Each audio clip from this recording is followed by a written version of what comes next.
All right, so here we are with the Bex dough recipe. I'm going to start from scratch. Um, okay, so again, if you remember, I had problems with the yeast. This yeast usually works out well. The cheaper brand of yeast, and actually, remember, I was telling you, depends on how it's shipped. Because if you look at the directions, it has to stay at a certain temperature to stay alive because they're little guys. So I don't have any measurements for anything. I'm going to pull a pop on you, but I'm actually going to show you how to make it. Okay, so for a bowl this size, we want the end result of the yeast to rise up to about here, right? And so that's after rise. So when we're done making the yeast, we want it to be about that much. So the liquid to dry ratio is, I don't know, like 1 to 4, 1 to 5 liquid to dry. And so we're just going to kind of eyeball this. I don't think this cup has any measurements anyway. Maybe a touch more. Yeah, that looks about right. Now, so for the yeast of course converts sugar into alcohol and carbon dioxide.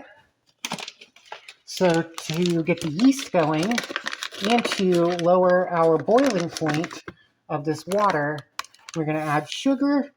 And remember I told you the dough that I make is a sweet dough, but it is not a very, very sweet dough. So, I mean, you're not trying to make syrup here, but that's about how much sugar you're looking for.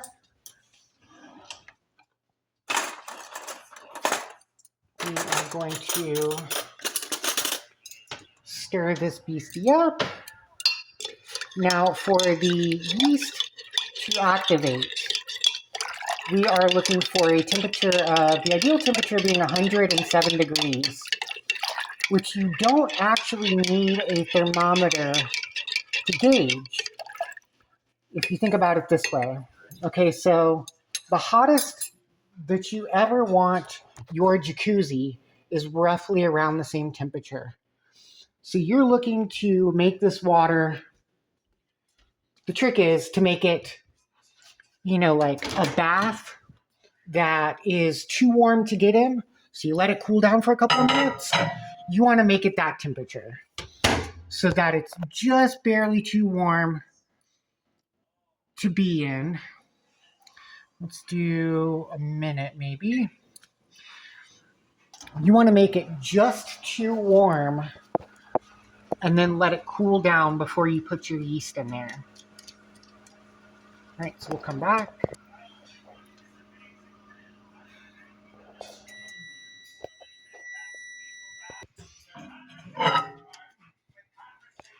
All right, so let's give it the... God damn it, I just stopped recording. All right, so let's give it the finger test. Whew. Yes, okay, so that is hot enough. By the time that cools down, that should be the perfect temperature. So now we're just going to pour this in this bowl. Oh yeah, nice and steamy.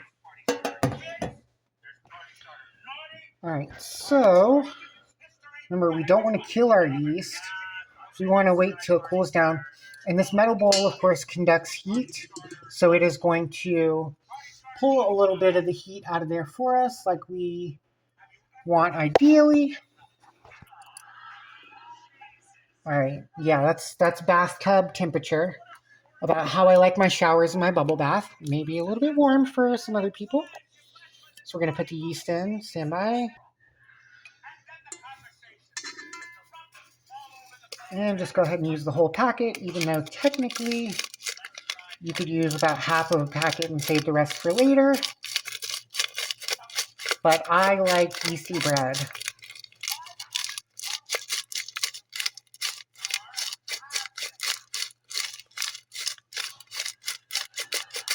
Now, the way to tell when your yeast starts proofing, of course, remember it creates alcohol and carbon dioxide. So what we're going to do is we're going to mix it up real good.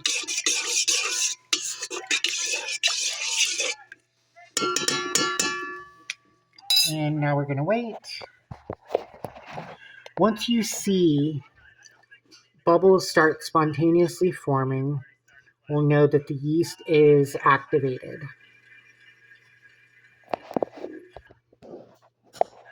All right, so try and get this to focus. Come on, baby. Now you can see right there, we have blooms forming, new growth of yeast. And so we can see some of it's getting activated. It's obviously the right temperature. And we're going to wait till you have quite a few blooms going. Oh, there's a big one. Look at that. Look at that guy. We got a bloom going. Bloom, baby. Go, go. Oh, that's a big one. Look at that. That is a proper bloom. Right? Look at that yeast. That yeast is so happy right now. God, it's so out of focus as well. Look at that. Happy little yeasties. Now, the trick with the dough is you want to get all of your liquids together and then start adding in your solids, right?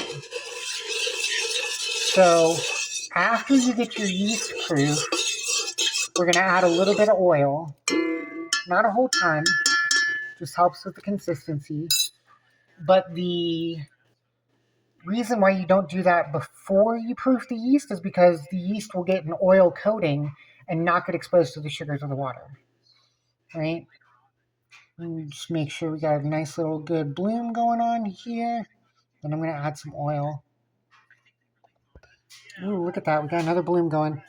Look at that baby bloom. It's alive! Live, my little yeasties, live!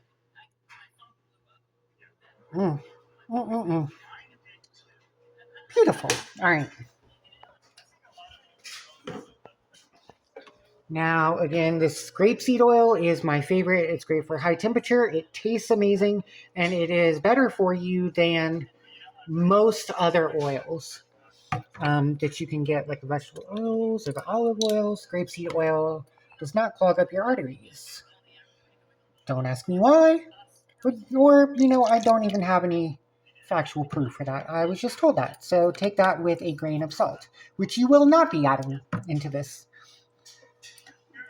Not until the end. Salt goes at the end. So that's about how much oil you want. You don't want a ton. You just want a little bit to bubbly up on the tippy toppy. We're going to clip this in here. Lower it in here. Lock this guy so that this cannot come up. And then we're going to start adding flour bit by bit. Now you want to do this on your lowest setting possible. You are not trying to whip your dough. You just want it to slowly mix. Right? So I've got a little scooper duper. And we are just going to scooper duper along the side of the bowl. A little bit at a time. Now again, I do not have measurements for this, but I will show you as we go the kind of consistency that we are looking for.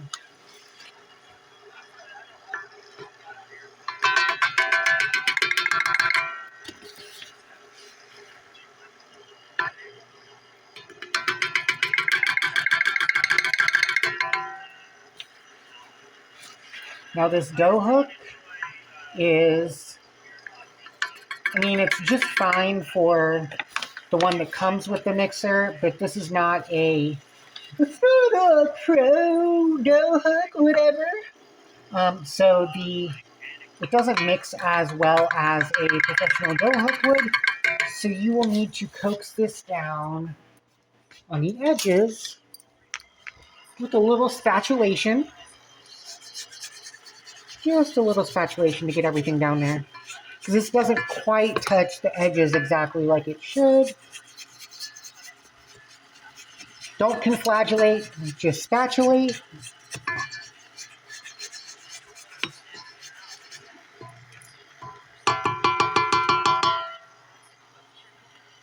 All right. So now you see it starting to get almost the texture of cake batter or something similar.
All right, cool. So now you see it's starting to stick to the hook, right? Now once it starts to stick like that, you really want to give it a second to mix up good.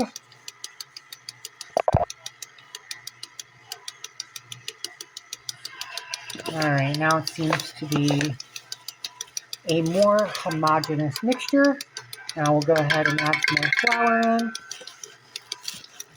I did not add enough water to be making as big of a batch as I wanted to, but we'll continue with this batch. But just when you make it, maybe add a little bit more water.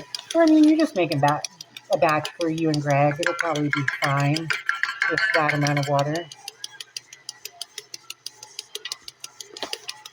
Now, once it starts sticking like this, you'll really want to take your time in between adding to make sure that it is nice and homogeneous. Otherwise, it will get clumpy. And you want no clump, all homo.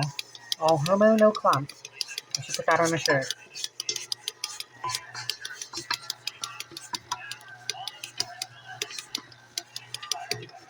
Yeah, you see now it's really starting to stick. Bogging the motor down a little bit. We're on the lowest setting, so it should be fine. And we're gonna get that nice and homo.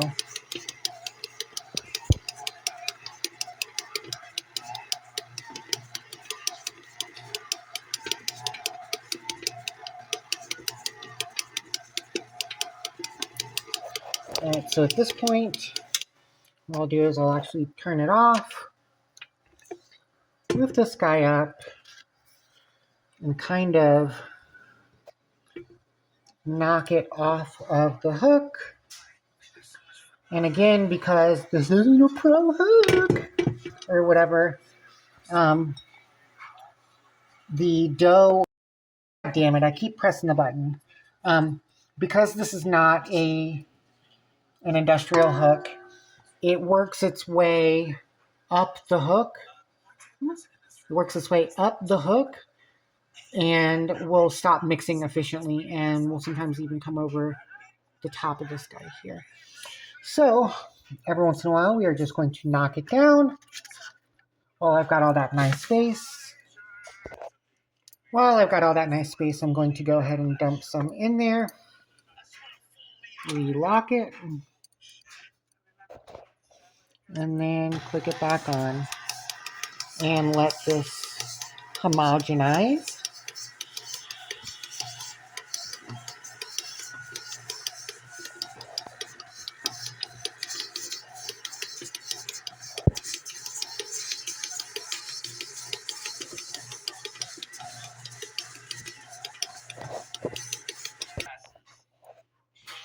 Alright, so doing it again.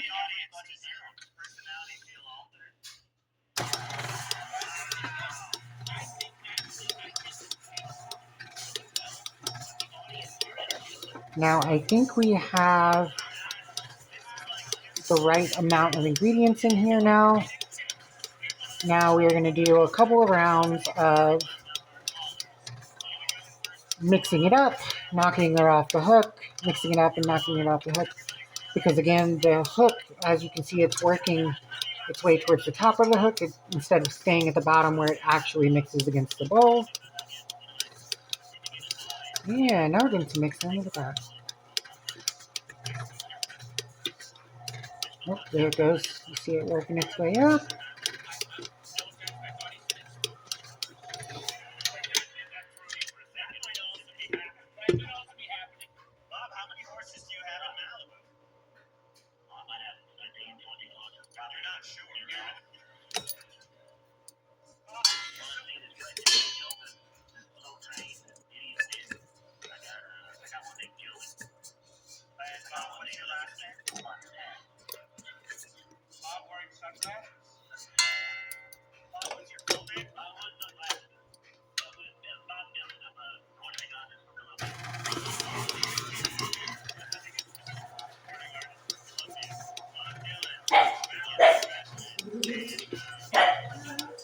What is it, Rosie?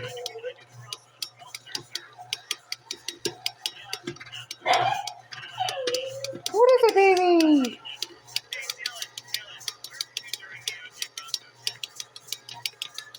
Alright, so now you see it's not doing any effective mixing, even though it's not working its way up to the top. Knock it back off that hook. You know, they're gonna mix it up and, you know, no homo, but you want it homo. Maybe a little bit homo.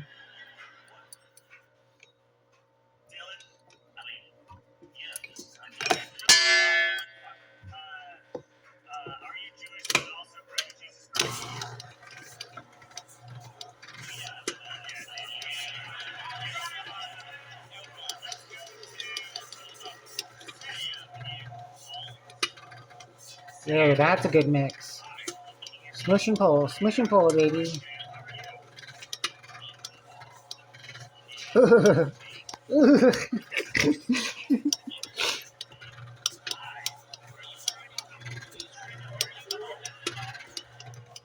What, baby? What are y'all on about?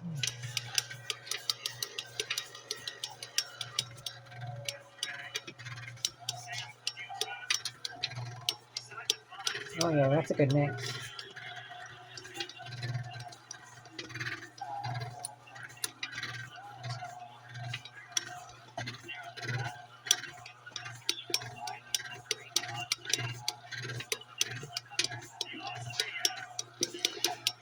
Now, if you find you haven't put enough liquids in there, I would not recommend adding any liquids in after it starts to get congealed like this. If you just started adding flour in and want to add more liquid, go for it. But after it starts congealing into a ball-like substance, clumping up like that, really not a good idea to add water. It just doesn't mix in properly or evenly.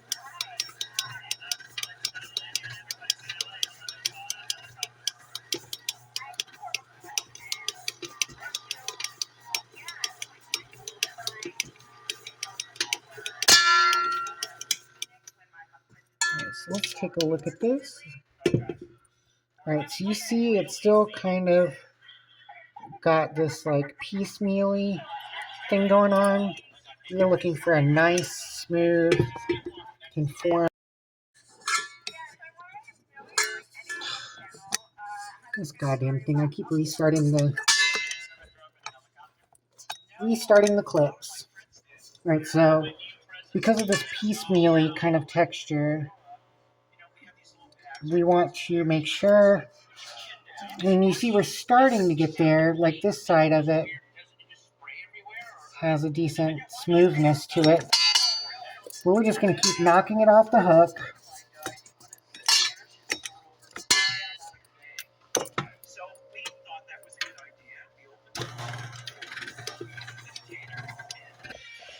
Alright, so after several rounds of knocking it off the hook and redoing it, this is what we're looking for right here. It's kind of nice, smooth texture, right? Nice and homogenized, right? So now, I'm gonna take the hook off, and while I clean this, oh, come on now.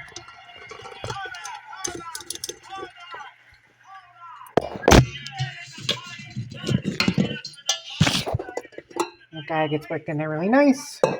So I will pull this off. I just want to put the dough in the middle of the bowl.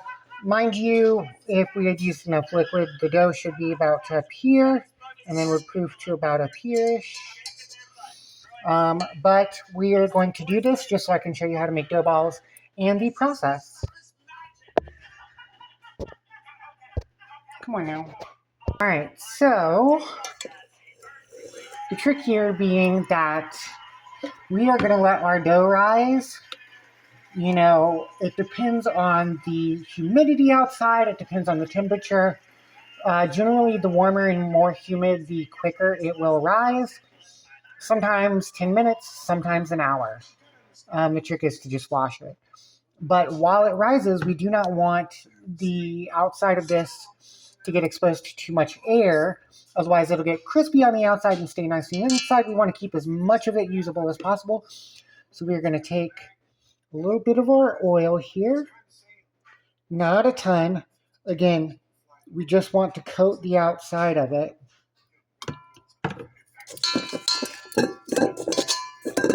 We're going to work it on our dough. Again, we're not working it into the dough, but we are just lightly, very lightly coating the dough in it. And then we are going to take some Saran wrap. And you can either put it over the bowl or over the dough. I like to put it over the dough and kind of tuck it into bed, tuck it into the corners. So it can get nice and snugly in there, keep all the air out. Again, you don't want any air flowing while you do this. Put it in a nice warm spot. You don't really have a top of the fridge. That's normally the go-to place. I just use the stove, so I'm betting, yes, the pilot is still ever so slightly warm. And so we are going to let that sit. Let's just make a mental note of where it is. And then we're going to let it proof. Alright, so this hasn't proofed as much as I wanted to, just because I'm rushing a little bit, because I need to continue packing and all that. Oh, you couldn't see that. Woo! But, okay, so basically the setup I have here is my pizza dough balls setup. I have made little squares of Saran wrap on the counters, which the dough balls will then go in. I don't want to be fucking with the Saran wrap when my hands are covered in oil.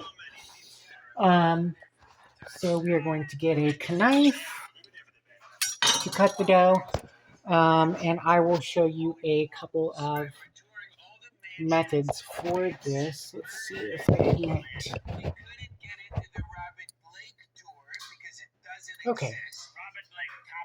That works. So let's do a little shimmy, shimmy, shake, make the earthquake. I might even stomp, heel to toe. Come on, everybody, let's roll some goddamn dough. Alright. Okay, so, again, I don't tend to measure anything, but we are going to say, okay, so let's do it logically. I have 4 things out. I'm going to cut this in half. And then we're going to cut it in half again. That'll give us 4 dough balls of roughly equal size, theoretically.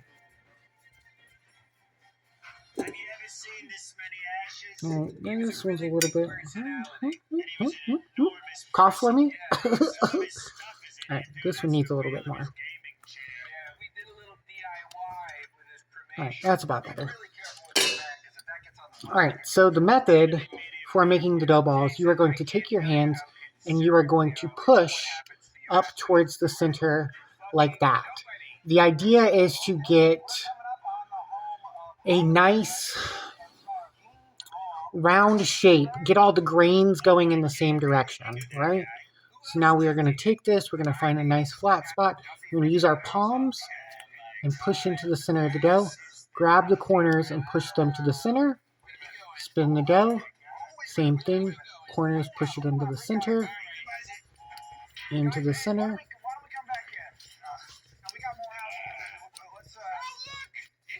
And see how nice and smooth that is up on top there.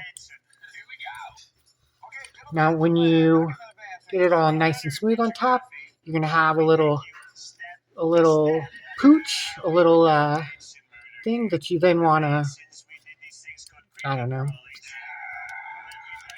close up, I guess. I was going to say something dirty. But so yeah, so then you close it up nice and tight like that. And it's got a little nipple on it. Ooh, smush that nipple down. Alright, so now that is a dough ball. So now we are going to take our oil and just, the trick is a little, let me see if I can get the light in the right spot. Just a little dab of oil, just the droppiest drop in the center of that saran wrap. We're going to turn it around to the top. Spin it around, get the oil nice on there. Flip it over. Spin it around. And again, the purpose of this oil is just to keep it from being crusty. Look at that. Dough ball. Done. So I'm going to go ahead and drop a little bit on this guy. So, and then on this dough ball, I'm going to show you the way I would make the onion bread. So the onion bread is the same kind of bread that you would put in the bread pan. As far as the bread pan goes, you only want to make the dough ball, you want to make it longer, of course, because you're making a loaf. But you only want to fill the dough all the way up to the lip of it, because of course it'll expand out and make those nice, that nice like mushroom shape on top.